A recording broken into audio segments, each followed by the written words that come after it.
kung yung secretary ng DOTR na si Secretary Tugade unang magpatulok, siyempre isama mo na rin dyan si Chairman Legra at saka yung puno nila, si Pangulong Duterte.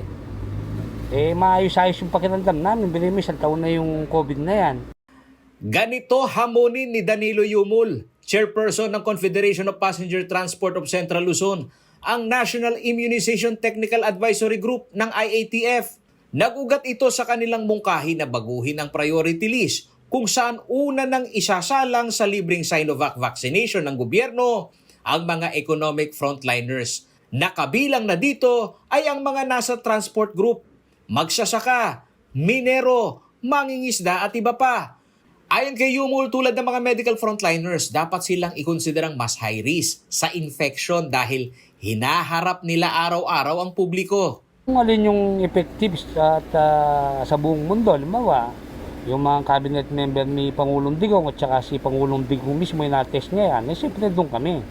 Pero kung mga libre-libre lang yan na katulad ng nababalita natin, mga senior citizen, yung mga medical frontliner, na sila mismo ayaw, yung mga social worker, sila mismo ayaw, bakit nagkaganon? Sila nga, medical expert sila, umaayaw sila. Kami pa kayang walang kalam-alam dyan.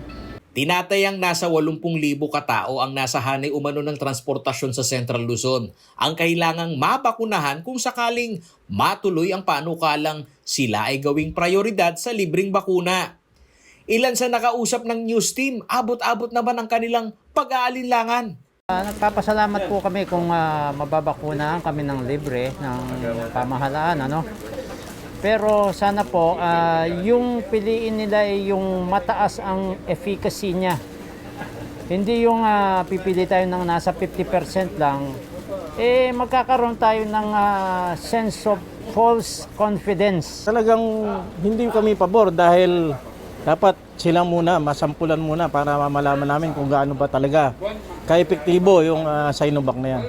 Sinubukan ng news team na alamin sa LTFRB Region 3 kung ano ang paghahanda nila sakaling ma-roll out ito. Ngunit tumanggi pa silang magbigay ng pahayag dahil wala rin umanong naibibigay na impormasyon kung ano ang kanilang partisipasyon sakaling may ma-roll out na bakuna sa mga nasa transport sector.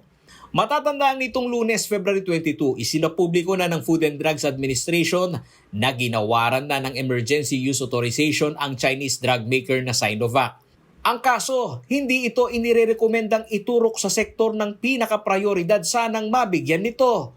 Ayon kay FDA Director General Eric Domingo, hindi ito inirekomenda sa health workers at senior citizen dahil sa mababang efficacy nito na nasa 50.4%. Paulo G. Santos, CLTV News.